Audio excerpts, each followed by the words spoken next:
Fenomena perundungan atau bullying kembali menjadi sorotan di berbagai lingkungan pendidikan, termasuk perguruan tinggi. Dalam menyikapi hal ini, pendidikan tidak cukup berfokus pada aspek keilmuan semata, tetapi juga harus menanamkan nilai-nilai karakter bagi dosen dan mahasiswa.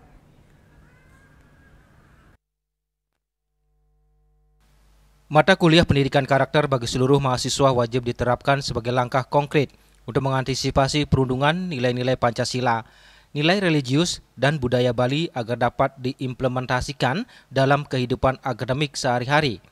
Upaya tersebut diharapkan dapat memperkuat moral dan etika mahasiswa, sekaligus mencegah munculnya perilaku perundungan di lingkungan kampus.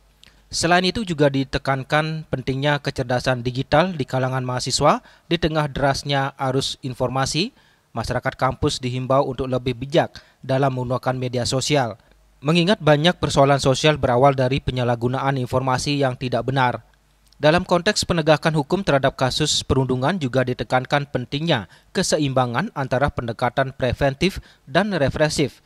Pendekatan preventif dilakukan melalui pendidikan, pemberian informasi, dan pembentukan karakter, sedangkan tindakan represif ditempuh bila pelanggaran telah terjadi dengan tetap berlandaskan aturan hukum yang jelas. Solusinya kan pendidikan tidak hanya persoalan keilmuan, tapi pendidikan karakter bagi dosen dan mahasiswa juga.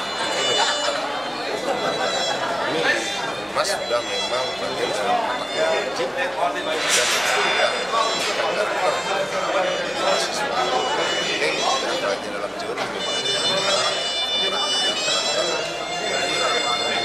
Pancasila dan nilai-nilai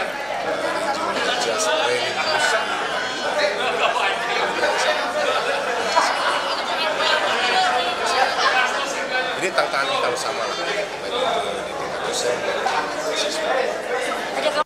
Dengan strategi tersebut diharapkan bisa menciptakan lingkungan pendidikan yang aman, berkarakter, dan berbudaya, sekaligus mendorong mahasiswa agar menjadi generasi cerdas, kritis, dan bertanggung jawab dalam kehidupan nyata maupun di ruang digital. Yana, Bali TV.